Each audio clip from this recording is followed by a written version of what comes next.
This podcast is brought to you by Craft Beer and Brewing Magazine for those that love to make and drink great beer. Learn more online or subscribe at beerandbrewing.com or find us on social media at Craft Beer Brew.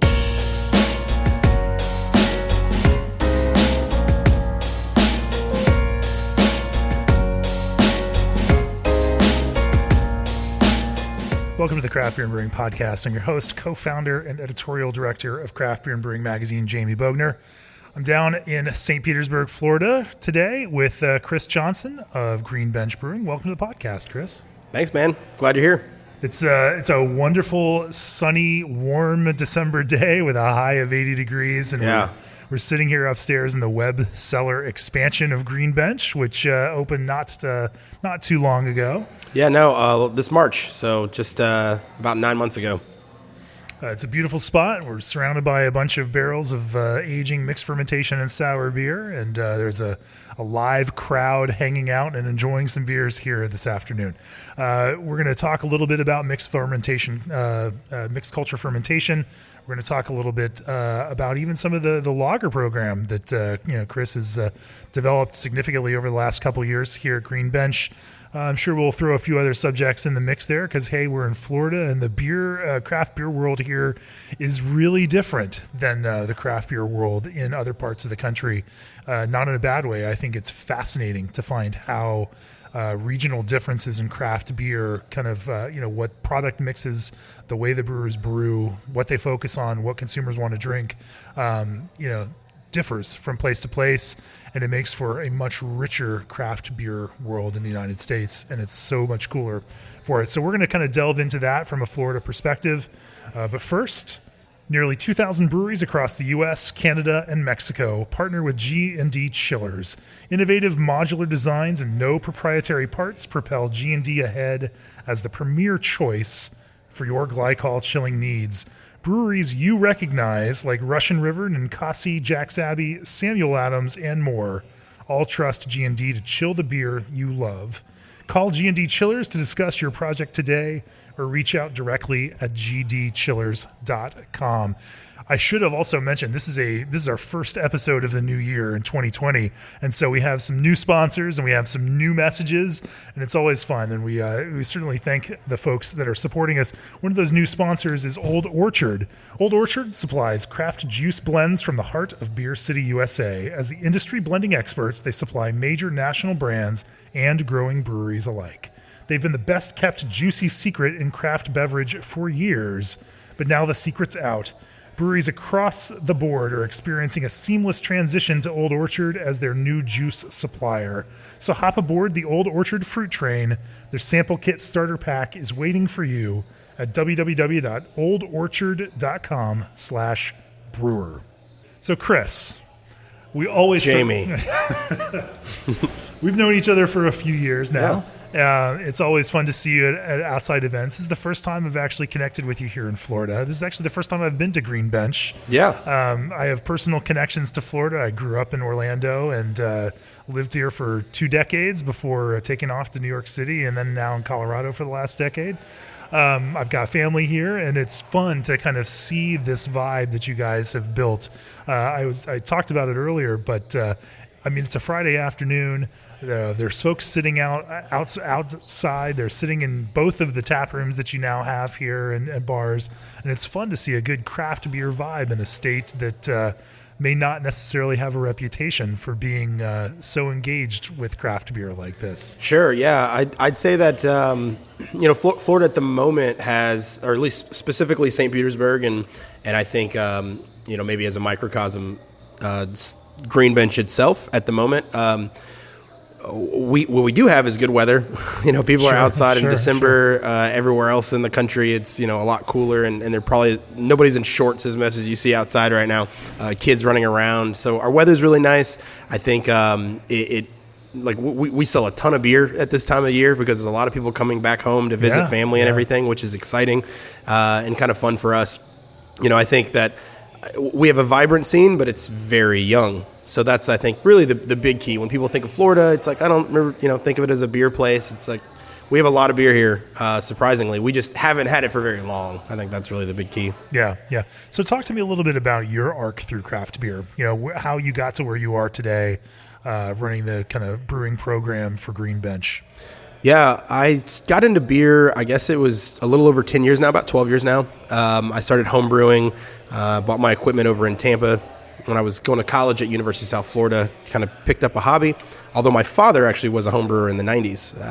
I never had anything because I was too young, but I remember him liking it, and I picked it up as a hobby in college. And then next thing I knew, I was in a home brew club, and the first beer I ever wrote and brewed, I won a statewide medal for. And then I started winning all these circuit medals here in Florida and then regionally. And I was like, man, this is cool. They give you awards for this kind of thing. And so it just sort of snowballed. It's kind of crazy looking back because all the people that were friends of mine then, right when we got into beer, are all the same people that now like have breweries in town and or work, at breweries. So, we all kind of grew up together, home brewing, and then I got a job at Cigar City. I worked there for about a year and then went back to Southern Brewing and Winemaking, the home brew shop. They hired me to open a brewery for them. So I opened that brewery, ran that for about 2.5 years, taught brewing classes, and then finally was like, okay, once I opened that brewery, I was like, I can open a brewery. So I started looking into doing that, wrote a business plan several times. And then finally in 2013, like March, we broke ground here. And then we opened in September 25th of 13, Green Bench opened. All right. And we were the first brewery in St. Petersburg, like the first actual microbrewery to actually open its doors and sell beer in St. Pete, Florida. Really? Mm-hmm. I didn't realize that. Yeah, there was a small brewery called Brewer's Tasting Room that was here, and they're still here. They're really just a bar. They have like a small 1-barrel system, or I think it might be 1.5. But basically, they had a brewer's license, but they had home brewers come and brew on it to sell there, but they hadn't actually brewed anything yet. Huh. And then Cycle didn't have their brewing license yet, but they had their tasting room open downtown. They brewed everything in Gulfport, which is a different city. Okay. So when we opened, we were the first brewery to actually open and sell beer in St. Petersburg.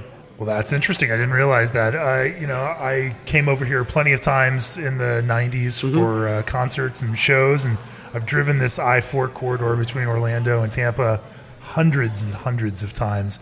But there certainly was not a beer scene over here, even in the mid to late 90s when I was of drinking age. Because that's dating That's how old I am. But seeing this here and seeing this vibe now, looking at St. Pete now, and in fact, the last time I was here and really focused on beer was probably 2014. It's a different place than it was even in 2014. Yeah. We make up for, I think, in sort of, age. It's how rapidly we've grown every year. And that might be, the benefit of that might be because we're so new to it that we're able to see the rest of the world having gone through a longer evolution than we have. And so I think out of the gate when we opened, we were able to, start at a different place than everyone else did. Yeah. And then every year our expansions, or rather, our growth in sort of the market, it exceeds what I think the national numbers are. It also seems like you all have grown in an interesting way, probably not intentionally, but Cycle makes their barrel-aged imperial stouts. Yeah. They make a lot of hazy IPAs as well. You all make some hazy IPAs. You make an occasional barrel-aged imperial stout. But you have focused instead on mixed fermentation and sour beers and a whole bunch of lagers now. We're drinking a fest beer right now. We had an American adjunct lager before this.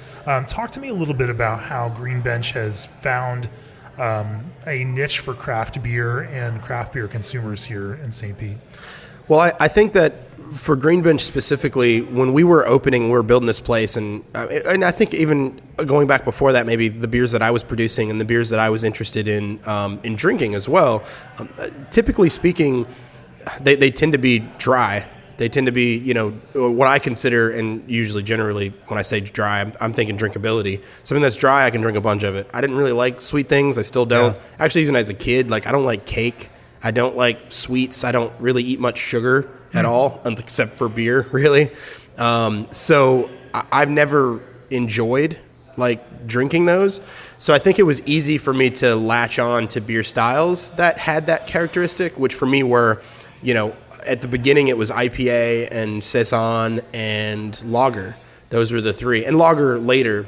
Yeah. Namely because it was as a home brewer, especially early on, and even as a professional brewer at Cigar City, it was like, you don't want to mess with lager. It's too complicated. No one knows how to do it, really. And that was really kind of how it was. All of us in craft had this idea that lager was what the macro brewers made also. And so why do that? Why not do this other thing that's different than that? Sure. I remember the conversation really being like, it's going to take you double the amount of time for the same amount of beer. Like, it doesn't make sense. And this is way more flavorful. And it was all that. And which, has its place in some sense. But I think that, those specific styles, like, again, for me at the very beginning, it was IPA and Saison, just spoke to my palate. And I think that was that's why we ended up making what we made. Yeah. We opened our doors saying, we knew we were making imperial stouts at Cigar City all the time. And yeah, like you said, occasionally I'll come out with a barrel-aged stout or barrel-aged barley wine or something. And they do really well for us. And people are every day, they're like, when are you going to make another one? I'm like, I don't know, once every 2 years. I eventually want to make them because they're challenging and they're fun, but it's so few and far between for me because I don't like drinking them that much. So I just stick to the things that I like drinking. So we started making, super dry IPAs and Saison. We started with a foeder. The day we opened, we had one. First one in the southeast of the country. And so we started doing, Brettanomyces and Saison fermented beers in oak, and then mixed ferm things, which, again, all typically dry beers. And then lager has come now as this thing that I've gotten so excited about, and because it is literally a different way to brew that I'm learning now. So for craft in general, this move into lager brewing, has generally been a more recent kind of development. There have been craft lager brewers for years and years and years. It's been a niche thing, and this kind of craft diving into the world of lagers and understanding that world of lager brewing is still 2 or 3 years old now. In terms of a major kind of craft direction. Talk to me a little bit about your inspiration for that, how you've looked at that, and where you're pulling from in terms of process, recipe, etc. I think when I'm thinking about, starting to make lagers, again, I guess to be completely frank, I think that the majority of the brewers and the ones that I talk to and the ones that are interested in this but necessarily haven't taken that sort of leap, similar to mixed ferm or that whole side of beers. To be honest with you, there's a lot of trepidation because there's just not much information that they have. None of us have been trained to make lager, and I think most brewers are just scared to make it, frankly. Yeah, they're scared to make mixed ferm beers, frankly, and they're scared to make lagers, and especially when we first opened. And there's a little bit more information about mixed ferm, a little bit more information about lager, and I think that's why, generally speaking, we're all starting to do it a little bit more. Maybe with mixed fermentation, there's a little bit of a wider range of, I should say the precision needed has a broader margin of error. I agree. Than the lager side because of whatever expectations are around lagers. Well, I think it all stems back to there's a little bit more latitude, right, of what you can hit, but I think that there's also this like lack of information, right? Like, most brewers were afraid to do mixed ferm beers because they were afraid they were told and afraid that it was going to contaminate everything, and then their whole brewery was going to fall apart and burn before they came into work the next day. And so it was just fear. It was all out of fear. Yeah. So sure, you're afraid of doing that. I'm not afraid of doing that. And that's really how we started our brewery. I'm not afraid of doing any of that stuff. And so that's why we did it. And the same thing with lager, frankly, at the very beginning was not only were they beers that I loved drinking anyway. I mean, I remember before Green Bench opened, my favorite beer, the beer that I drank the most of, was Victory Prima Pils. Like, that's all I drank when it was anywhere. And actually at Southern, I used to buy that beer and have it on tap all the time. And I was kind of the only one drinking it. And so these days, most of and again, once I decided I was going to sort of bite off this lager thing, which was probably about, now it's almost 5 years ago. I'd say in a couple months it'll be 5 years that I said, all right, I'm going to learn everything I can.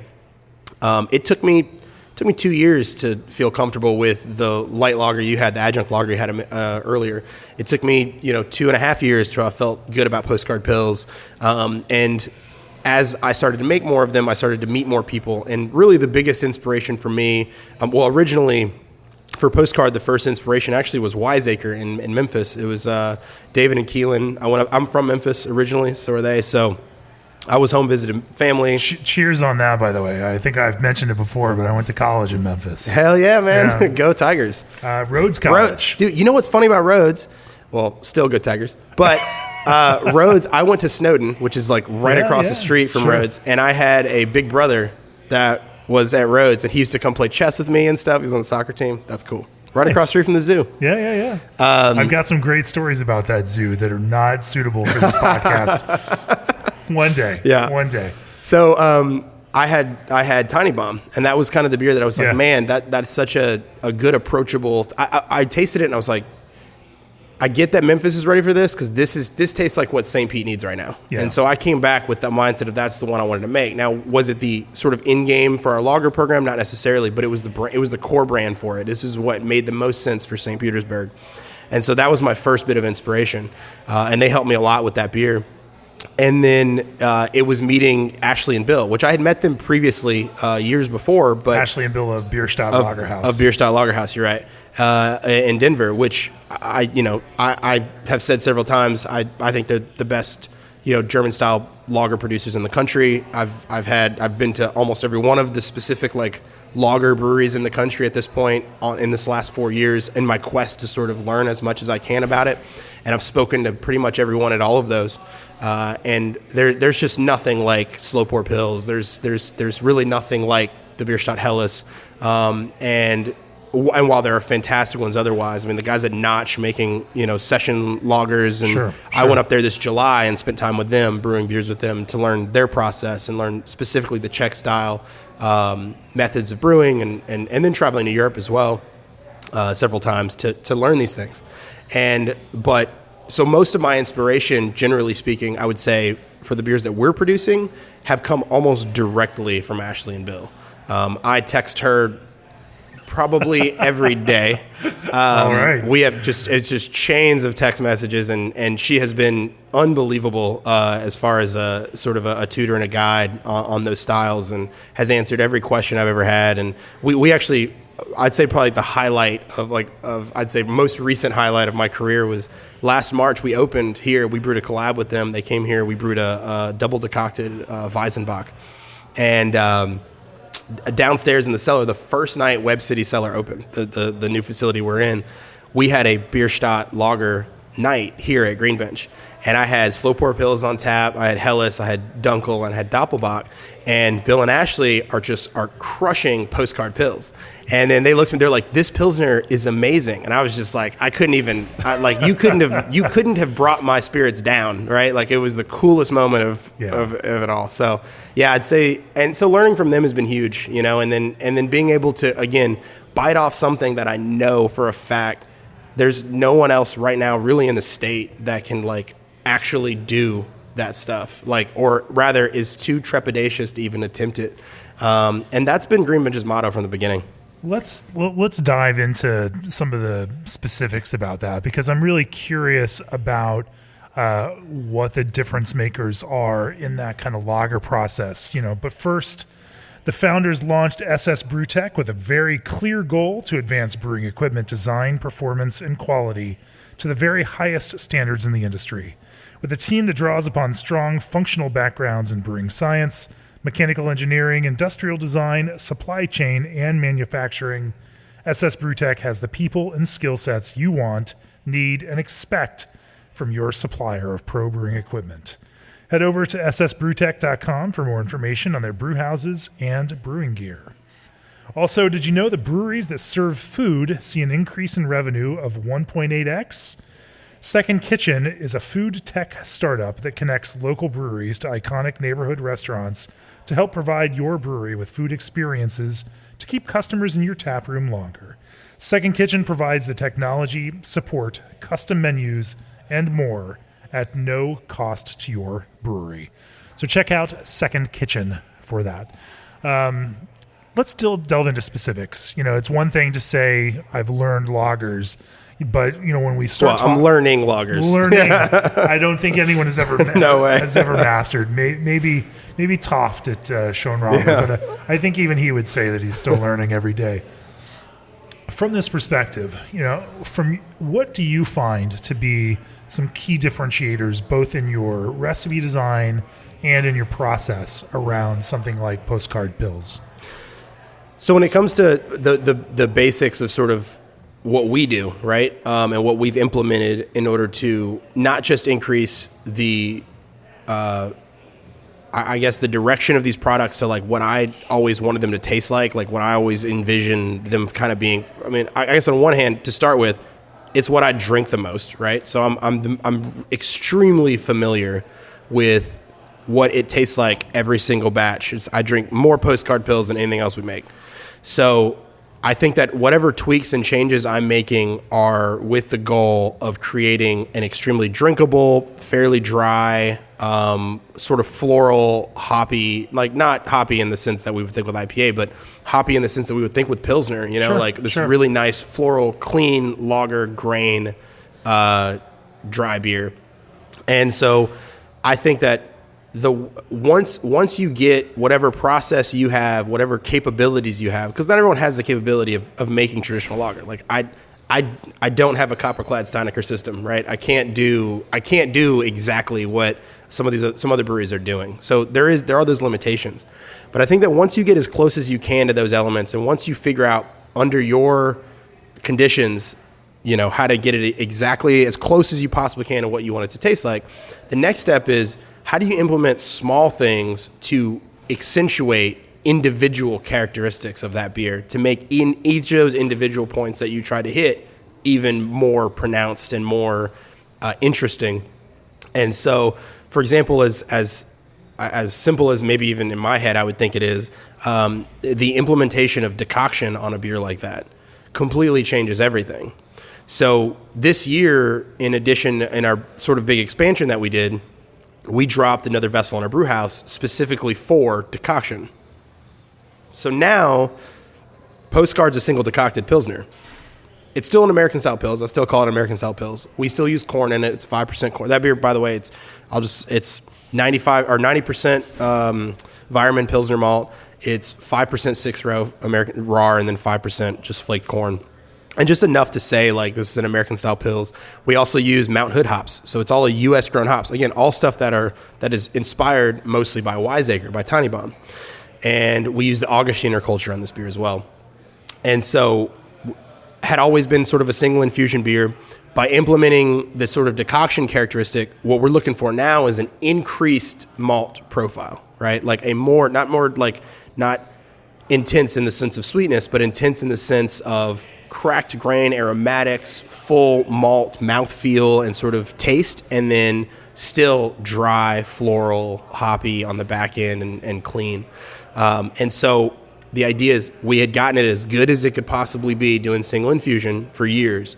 And then the implementations, and by the way, that kind of fucked everything up. Like, don't get me wrong. Like it's hard. Like, it is not, it's like we've spent the last 6 months fumbling around trying to do these decoctions. Like, it has not been easy. It is a completely different method of brewing than I have ever learned. In what way? Well, for one, making sure that so I was in Colorado with Ashley and Bill, and after we had just started doing it, and I kind of said to them, I was like, my gravities are lower, for example. Like, I'm getting in my kettle, I'm not getting in a kettle full with the same original gravity, and yet then I was. And so, and I was having these louder issues, which of course I was attributing to potentially the transfer of the mash from the mixer to the louder tun, and then, but I was seeing a lot more powder than I was. So I went back to my manufacturer, and we're looking at this, we have this low shear pump and, oversized sort of piping for the actual pump itself. So it's not like the actual impeller isn't shearing all of the grain, and I went back and made sure all that stuff wasn't the case. And one of the first questions that she asked me, literally right away, she says, "What's your water to grist ratio?" And I told her, she's like, well, she then told me liters to kilos. And I was like, all right, well, let me do the math. And so I gave her what it was, and she's like, you're going to need to double it. I was like, what? That's the thinnest mash I've ever heard in my life. And then Bill's answer to that was, German brewers don't like to see higher than 2 to 3 Plato, or 3 to 4 Plato above original gravity, pre-boil gravity. And I was like, that is crazy thin. It's like information like that sort of, where would I have ever have known that. Like, that's not a Right. I've read the books. I don't see that anywhere. And so it's just sort of this, I see sometimes the thinner mash but those are for different reasons. And so when they said that, it was sort of epiphany, kind of like, okay, well, this all starts to make a little more sense. And those specific things haven't completely like worked on our system as well as others. So we've had to take those, try them, adjust those. We finally got to the point where consistently our ladders are, we're laddering in 2 hours to kettle full. We're seeing our numbers hit the right, sort of original gravities. And then we're seeing our final gravities being a little bit higher than normal. So our beers are coming out maybe a touch sweeter. So we had to figure out in our steps, like, to make sure that we're resting at the exact times. I've got like 5 thermometers in there, making sure the temperatures are right, that I'm reading it correctly. And I mean, it's almost endless. Like, it is, and all of us, and my staff is brilliant, right? Like, I have, like, including myself, we basically have 4 head brewers. Like, 2 of them have been head brewers at breweries before, right? My production staff, and the other one could be immediately right now. So the 4 of us are head brewers staring at each other saying, I don't know how to I don't know. This doesn't make any sense to me. Like, I'm just going to, and at one point we sort of jokingly were like, oh, we're going to do lagers today. We were doing them all the time. And what comes next with, we're going to brew this, we would just shrug our shoulders. Like, I don't know what's going to happen. We'll see. So it's been a challenge, but it's been like so exciting. You get to learn how to brew all over again. And I think that those challenges are, and as we've discovered how to get over a lot of those challenges, man, the rewards are so much better. And the beer continues to get better and better. Like, every batch, it's like, man, I learned this from this one. Let's going to apply it.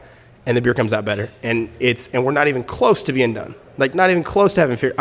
I was joking, was like, man, we're going to be doing this for the next 3 years. We'll be figuring this out until we feel good about one brand. Like, one brand. And I don't think that everybody is willing to do that.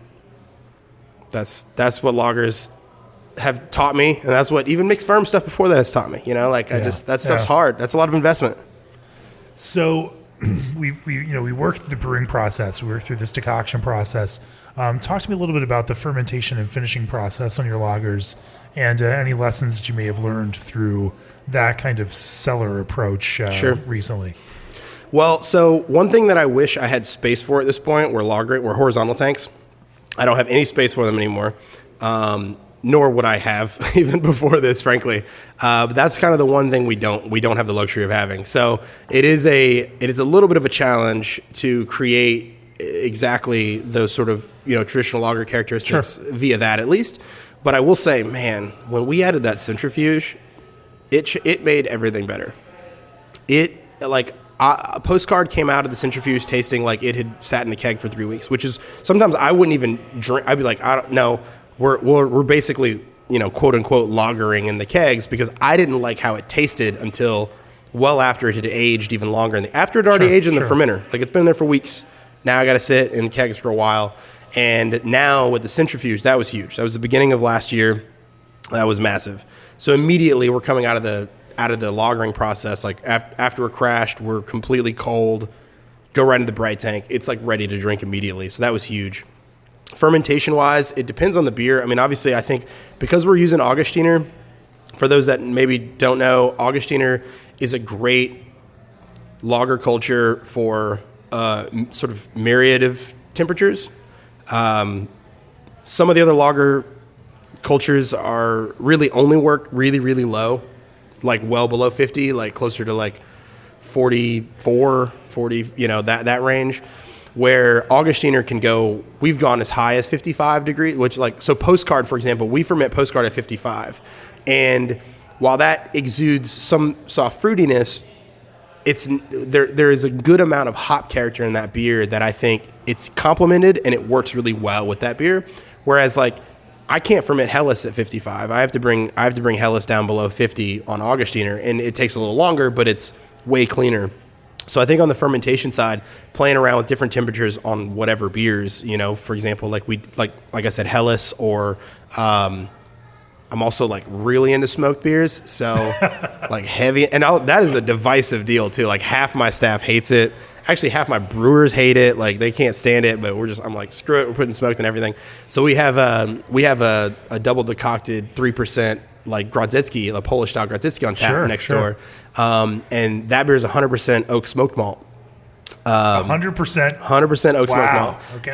And so, but I fermented that one way low too, because I didn't want the fruitiness with because to me, that's honestly that's kind of what ash smells like to me when people are like, oh, smoke is ash. I'm from Memphis. I'm all about smoke. Don't get me wrong. Like, it's like smoke is, I love everything smoked. And, I think that when you add fruitiness to smoke, that to me that's what ash smells like to me. It's like a mixture of like fruit and smoke. So I always try to like keep it way lower. Like the fermentation temperature is like really low on that beer. Extended aging on those kinds of beers. Anything that I want to be cleaner comes out longer, takes longer. And again, most of my schedule is directly from Ashley. It's all just like talking to her about how and she doesn't ferment with Augustiner, by the way. They use a completely different culture, which her and I have talked extensively about their culture and what they do versus our culture. And I think eventually we'll bring some stuff in, like different lager yeast in and play with them. But at the moment, we just kind of wanted to stick with Augustiner and then figure out how to make all these beers off of that. I got a smoked Doppelbock on tap too. That was a challenge in and of itself. Double decocted. Each decoction was over a half hour long. I mean, they're different, man. They're like nothing like what we make. They're nothing like what we make. They're nothing like anything else. Now I want to go drink your smoked beers because I do have a special thing for smoked beers, and I do not subscribe to this general hatred for that. Yeah, that I style. agree, man. It seems very vociferous among a certain slice of. And half of my staff that like hates it, I'm like, you're outside chain smoking all day, and then you don't like drinking this like smoked beer. Like, how are you to talk? I don't know. Yeah. Do you finish with natural carbonation and spunding a la the Bierstadt method? Not just Bierstadt, but I mean, a lot of German brewers as well with natural carbonation. Yeah, we don't on these ones. We will. So this year coming up, I'm doing these 4. Like I'm gonna try to do these 4 packs in the quarter, where it's a different Pilsner every quarter. We have a German Pils coming out first in Q1 of this year, this new 2020 podcast episode. So we're going to do that one. We're going to do some natural carbonation on. And on the Czech style lager, we're going to do some natural carbonation on. The other 2 are going to be an Italian style Pils and like sort of a Southeastern pre-Prohibition Pilsner. So those we're going to do like forced carb on those. But we're going to do natural carb on some of the more traditional styles that we're doing. And Postcard will stay as a forced carb beer. Cool. When you say Italian Pilsner, this is a fascinating subject to me because I've had plenty of quote-unquote Italian-style Pilsners, Tipo Pils or Paleo Pils from Alvarado Street and others that I love, absolutely love. As we mentally kind of create these definitions for variations on Pilsner, how do you define these kinds of things? Like, what's the threshold for something like a contemporary American-style Pilsner? Sure. Which, if you're Highland Park and you're brewing quote-unquote Pilsner with, mosaic and creating, Timbo Pils out of something like that, which is awesome and it tastes fantastic and I love it. Or kind of pushing the realm of dry hopped Pilsners in an American sense. Like what creates this idea of Italian Pilsner for you as an American brewer trying to brew something that appeals to that idea of Italian Pils? Typically, for me, it's mostly like... I'm going to use the word aggressive, but I think in my mind it's a little more subtle than maybe someone might interpret what I mean. I would say like a more aggressive German Pils is kind of what it is, where it's fairly pronouncedly bitter for all intents and purposes, dry, dry hopped, but again, not like IPA standard, not West Coast IPA standard, not like that sort of aggressiveness, but just like again a little bit more of an aggressive version of like a German style Pils, which is still clean, still like super like nothing there, malt character, really crisp sort of malt flavor profile, very dry, decent bitterness that sort of lingers a little bit, maybe more than a German Pils would, and then an aroma that isn't completely bound to sort of just malt complexity, that is also has a deeper element of hop. And I would say that's really kind of my vision for like what I would never try to define that either. I'm also following someone else's definition, but that would be what I would how I would describe it. And the kind of where we draw the lines between these things is, I think, a kind of fungible and flexible and constantly changing thing. That some of all of these styles and all of what we think about as beer styles are constantly in flux. That consumer expectations are what drive these things, and those expectations, change from year to year or decade to decade. And so not being too hardcore or hard line about some of these style, and the ends of these styles, I think is a good approach to take on this. Style, like, naming is so lame now. I just, like, I don't even, I try to, like, naming something to me at this point is more about me trying to explain it than it is for me trying to, like, define anything, right? I was making sour IPAs in 2012. I had no idea that anyone would be able to understand what the hell a sour IPA was. And now it's like a thing that everyone knows, which is rad. But I remember saying it and it not, like, resonating. Like, I had to come up with other terms in order to kind of, like, fool you into drinking this thing. And so, like, now it's like, sour IPA. Oh, yeah, it's sour IPA. It's like, I mean, that's cool. I'm happy that everyone sort of has evolved and learned, and as brewers and as consumers. But it's, I'm not... I don't care if anybody calls something whatever they want to call it. I think that's a whole other conversation, which takes us down a gigantic rabbit hole. Let's instead talk a little bit about mixed fermentation. Cool. Mixed fermentation, it's a subject that's near and dear to your heart. Obviously, it's been something that Green Bench has focused on from the very early days of the brewery. Talk to me a little bit about your entree in that, and where you draw your inspiration on the mixed fermentation side.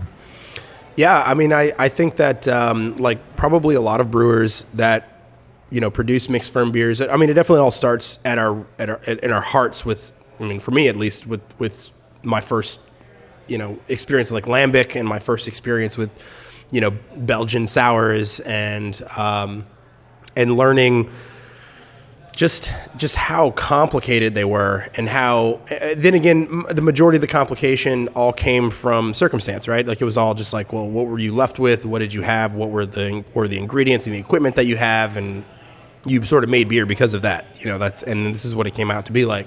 So I'd say it always started with those. I think early on, I remember hanging out with, like, Ben Romano, at Angry Chair when we were working together at Southern Brewing and Winemaking, and then Cigar City.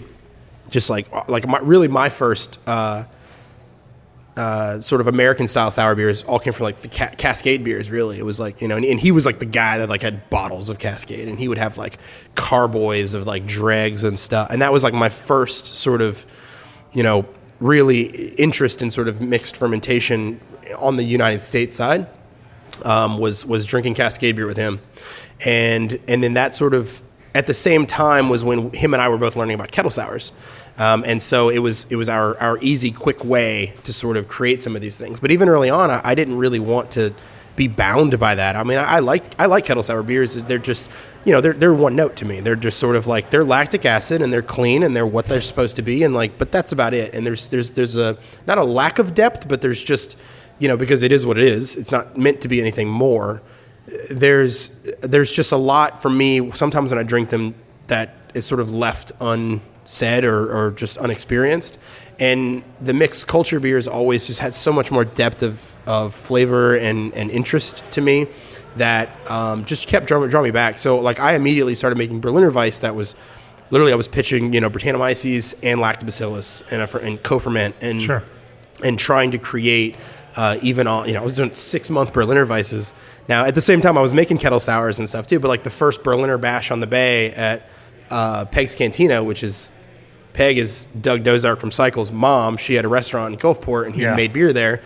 He invited me at the first one, and I poured there, and just under the name Khris Johnson. And I had a co-ferment Berliner Weiss that was there.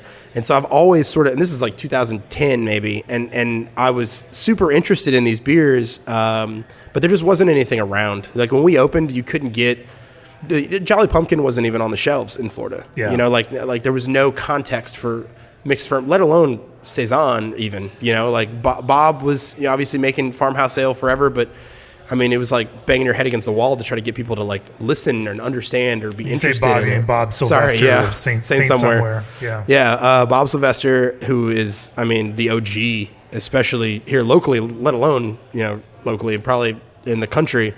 And he's inspired countless mixed ferm brewers that probably most people didn't realize and he inspired.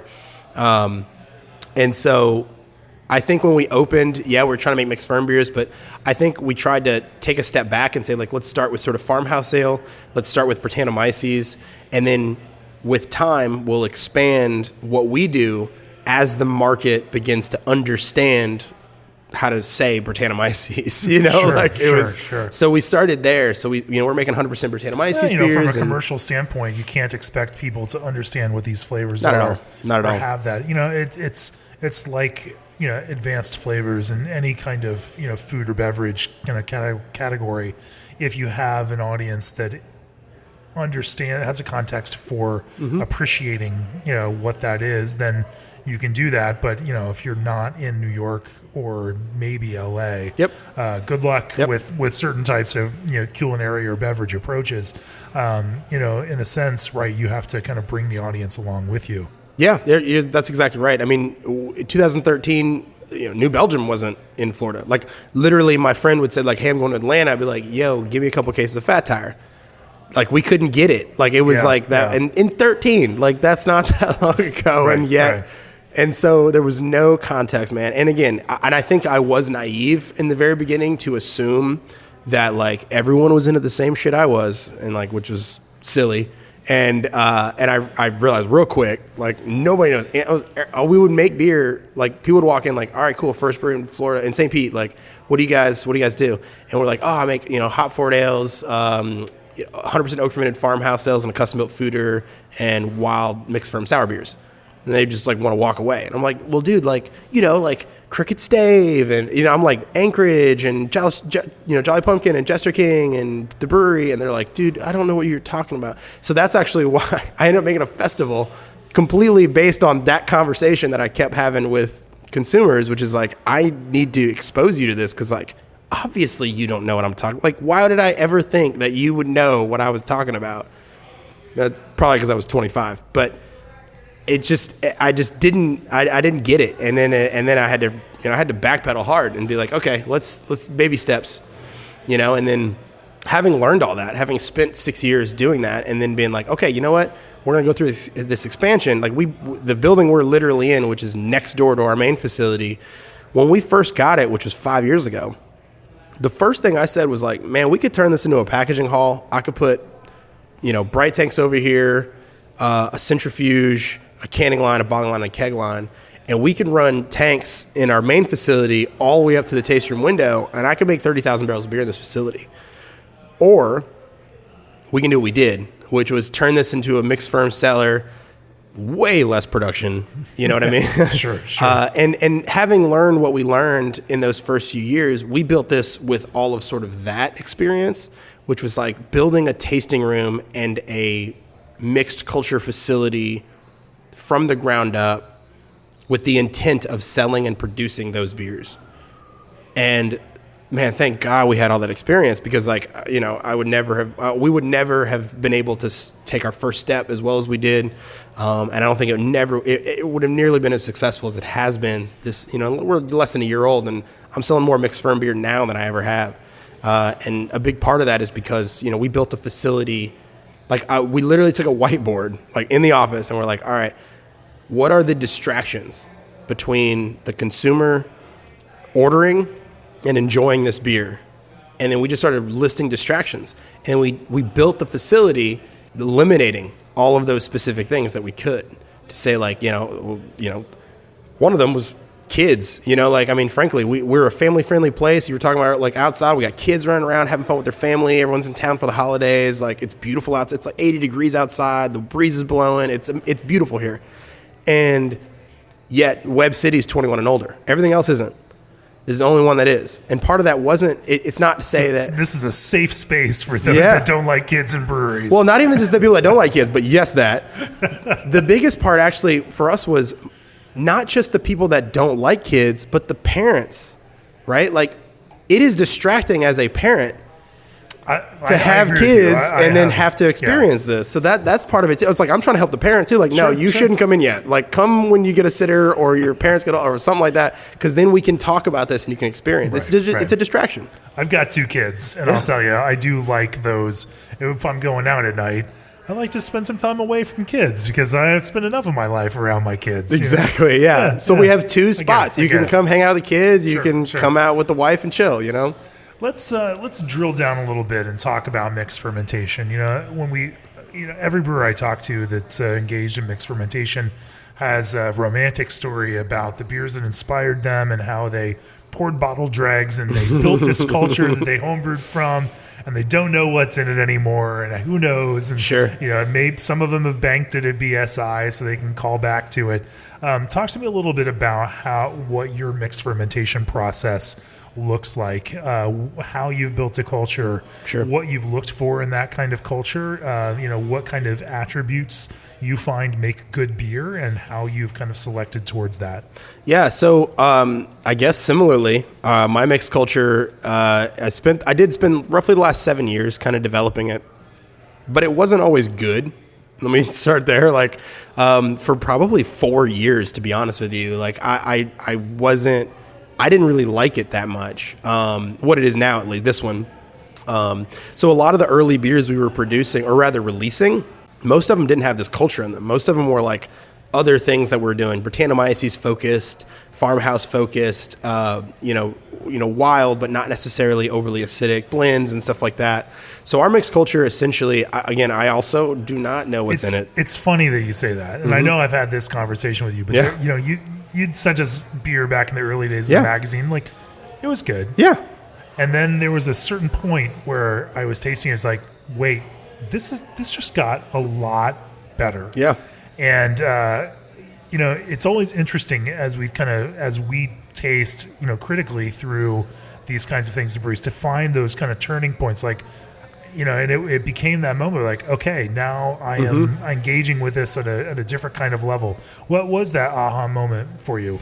I don't actually know specifically what it was. Yeah. I remember like when kind of it was, but I don't remember what happened. So our culture, I don't actually know what's in it. It is at this point dozens of lab cultures, some mixes, some individual cultures from here, and here, wherever. Like, I was pulling lacto from here, or Brettanomyces from here, or some just Saccharomyces cultures, or PDO, and there's dozens probably of individual strains in there. There are some dregs as well, but all of it, the way it worked for us is, and it all comes from, we have our golden sour. Her name's Alice, and that's really the basis of everything we do is Alice. Ironically, Alice for me never was a beer. Alice was the culture. So I was always using the term Alice to describe the thing that I was trying to create, which was this mixed culture.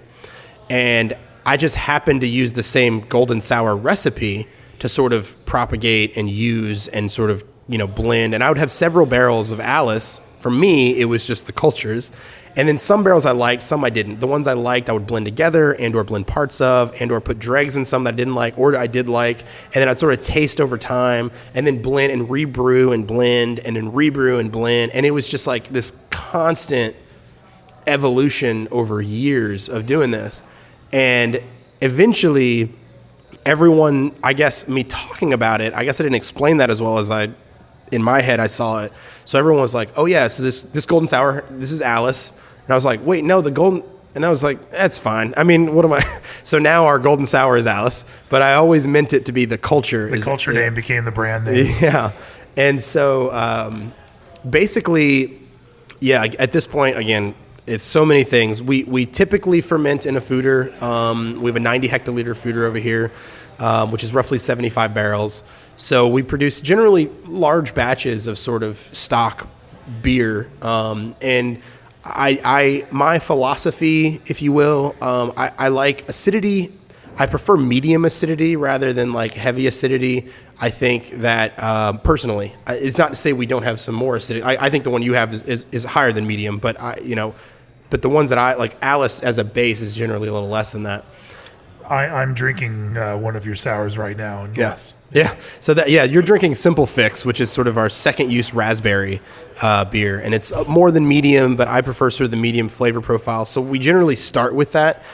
We have Alice, Mira, and Wilbur, basically a golden, a red, and a dark sour that we do all sorts of variant blends off of, and then we have some 100% Brettanomyces beers that are aging in barrels that have no acidity that we use to blend back, and we do have sort of like mixed culture saison as well, which is generally like Pilsner, torrefied wheat, malted oats, aged hops. We age hops like whole leaf hops in our main facility. There's a deck basically above our walk-in cooler in the rafters, so we have burlap sacks of aged hops up there. So we'll use those hops for that beer, which actually is currently fermenting in the foeder. And then I have some tote tanks that we sometimes will do like primary fermentations in with our mixed culture in stainless. Generally, we use them for fruit re-fermentations and or dry hopping. And then we have a bright tank as well, a 60 barrel bright tank just for mixed ferm. And I've got almost 600 barrels filled right now of mixed ferm beer. My sort of, what I found that I like the most is I have more success more than I like or don't like with blending rather than trying to create from the ground up something. So for example, like if in my head I want to make a mixed culture, sort of like a smoked mixed culture beer, the best way that I can do that and the to be the most exact and the most poignant and sort of intentional is to blend. So I'll usually take stock like mixed culture beer, and then I'll build from the ground up like a clean smoked beer, for example, like Kratzitsky potentially, and then take that beer on a lager, like with a clean lager fermentation, get it all done, and then blend that with sour beer in order to create the brand that I want. So same thing with like sort of like we're doing this line coming out soon of mixed culture sour IPAs. We've been doing kettle sour IPAs. Like I said, I've been making them since 2012. Since we opened, we've had sour IPAs on.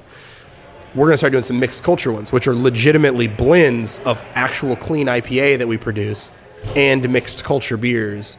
And then the same way with sort of like saison. Sometimes we take intentional barrel-aged, non-acidic saison. We're blending back with sour beers. We're blending sours with sours without. And so that's really what our program is. Otherwise, we do really heavy fruit re-fermentations.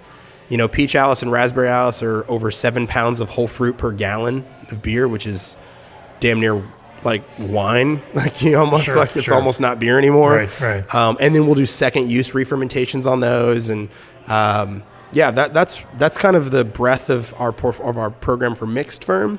And then here in the cellar, we have 12 taps downstairs, whereas in the main facility I've got like 22 or something, 24. And then over here, it's a little bit more intentional. I keep Postcard on tap or any kind of lager that I have at the time. I'm out of Postcard at the moment because the holidays. Literally sold like 120 barrels worth of Postcard in like less than a month. Like gone, like insane.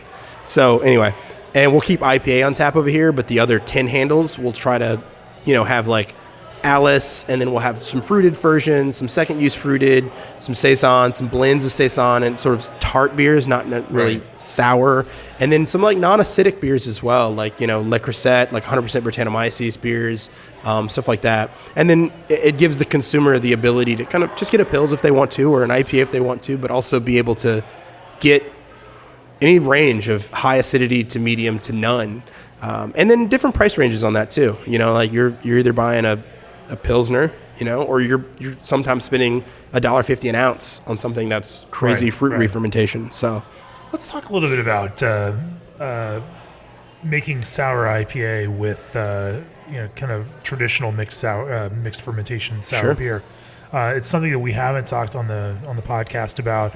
Certainly, we've written about Hudson Valley in the past, and I think they're probably the most well-known brewery for kind of pioneering that mixture. Like the idea of creating canned sour beer has always been, attached to the idea of kettle sour. Sure. Why would you take some long process, 6 month, 8 month, 12 month, mixed fermentation sour beer, and then blend it in with an IPA in order to produce this thing that you then put in cans?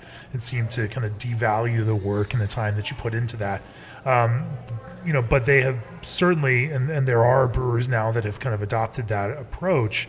blending 20% of that in with 80% of nice hazy and rich and juicy IPA can certainly produce more complexity in the acidity. Agreed. That complements those kind of hops characters in a more whole way. And there is certainly within the world of craft beer right now an acceptance of the price tiers that are necessary in order to sell that at a point where you can make the profit that you need to make on it for the amount of work into it.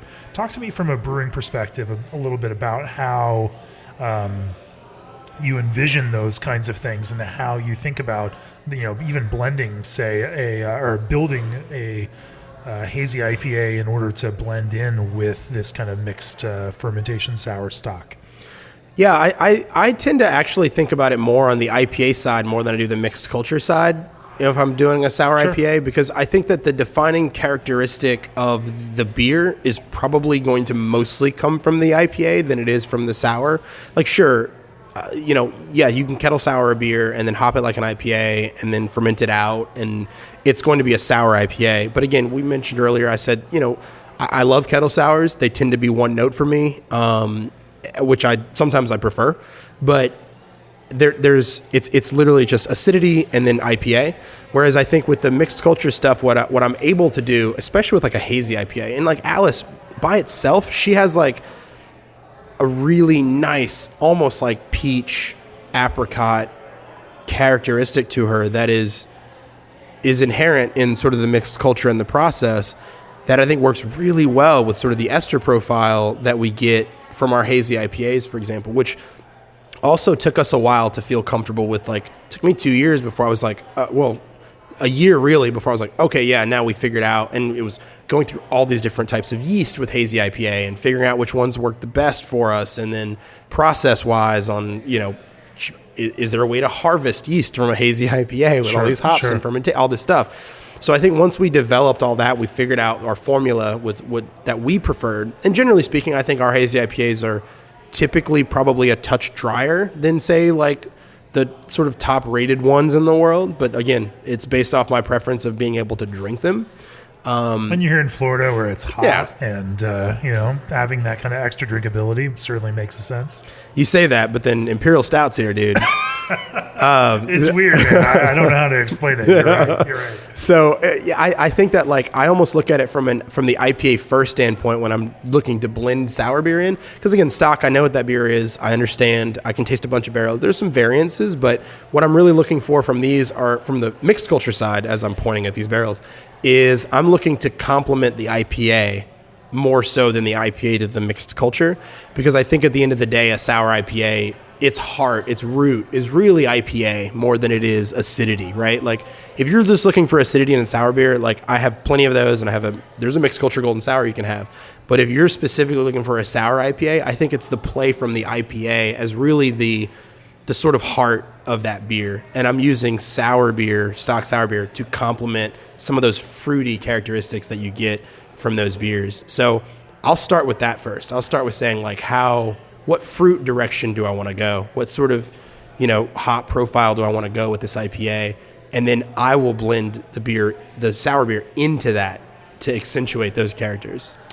How do you think about, say, attenuation and sweetness in the unblended IPA before you add that? Because, you're blending in some blending stock. And I'd love to know, if you have some percentage ideas of how those kinds of things mix.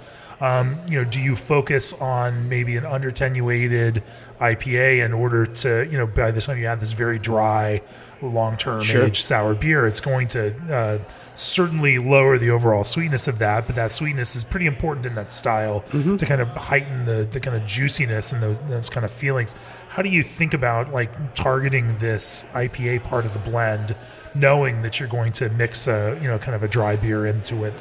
I think honestly the biggest it depends on what you're looking for exactly, because I think there are some sour IPAs where I prefer some dryness, or I prefer more of like a citrus focus, like grapefruit, right? Grapefruit's it's sweet, but if I'm looking for a beer that tastes like grapefruit, I'm almost looking for it to be maybe drier than a beer that's something like that's like an apricot or a peach characteristic. Right. So I would definitely say that those beers that maybe are a touch sweeter lactose is a great way of doing it. I mean, obviously, a lot of breweries doing that, where if that IPA has lactose in it, right? And a lot of our sort of Florida IPA series, the Flippa series we do, which is like kettle soured sour IPA that's fruited, hazy sour IPAs, those are, we use lactose in almost all of those, which kind of gives more of that body, more of that sweetness, that characteristic. So I think like with those ones, my intent is to blend back, but I want it to be a fruit that needs to be a little sweeter. Generally, those are going to be a lactose-forward beer, or they're going to have, you can use vanilla, you can use things like that to sort of accentuate sweetness without it being true residual, sort of like unfermentable sort of wort. You know what I mean? Right. So I think you sort of build those layers of unfermentability that isn't necessarily inherent in the base beer, if that makes sense. No, that makes sense. When you think about hops, how do you consider those, and what's that process look like for you? Well, I mean, I think the majority of the hops that we use, I mean, a lot of the bases and that we use are kind of almost always going to include some kind of Citra, like some sort of like some of the big ones, the Citras, the Mosaics, sometimes the Simcoe or like an Azaka, which are the ones that we use the most in everything that we produce. They just like win. Like, it doesn't matter what you do. It's like, oh, that beer is delicious too. So there's usually we're usually using some of those. And then I like to sprinkle in other stuff or play with other hops. For example, like a hop that I'm super stoked on that I haven't really heard many other brewers talking about. And I'm waiting until I finally am not as interested anymore to figure out like why no one is as excited. I'm like, I must be missing something because I don't see anybody talking about this much. But lemon drop is unbelievable to me. And specifically with Citra. Like those two together create like it almost turns the citrus into like this like fruity apricot thing to like passion fruit to me. Like it gets like this like tangy sort of like citrus that is like I love it. And so I think like things between like lemon drop, Hallertau Blanc have really been fascinating to me. I love that hop. We used El Dorado in the past that I've really liked as well, some stuff that we've pulled. But it's mostly like Citra as sort of a base, and then sort of you just build other hops around that hop, which is honestly something that I think I probably learned, not specifically Citra, but learned to sort of do this hop profile game. We did that a lot at Cigar City when I was there. A lot of what we did was sort of like start with a base of anywhere between, as low as 20%, as high as 60% sometimes of one hop. And then you use that as sort of your foundation. And then you're sort of building a profile of different hops around it. And that's what we did a lot there. And I think I took a lot of that with me when I opened here and before that as well, is sort of building IPAs that way. Starting with and Citra is generally the base of most of my hop profile when it comes to what I make, yeah. Well, you're here in Florida, which is well known for its citrus industry, and there are some flavors that are very familiar and common for people down here. Yeah, we're actually starting to run out of time, but that happened fast. I know, right? Talk to me a little bit. One of the questions I try to ask people when we're here is what does success look like for you? We're all moving forward in businesses, pushing forward, trying to make things that, products that are relevant to people, that find an audience. You want to make things that people like because, you're in a business of providing that kind of happiness to people. But what does success for Green Bench and success for you look like?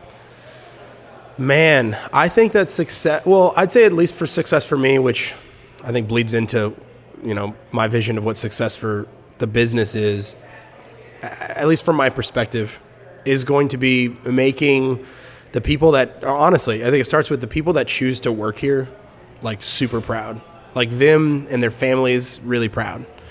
So, I'd like cherish every person that decides that they want to work at Green Bench Brewing Company. Like that means the world to me. Like the fact that someone's like, this is a job I want, and they show up every day and they have a passion for it and they're excited about it.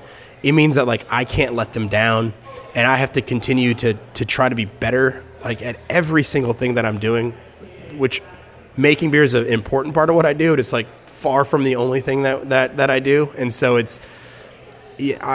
my job is to provide our employees, our staff, our coworkers with all of the tools that they need to be successful.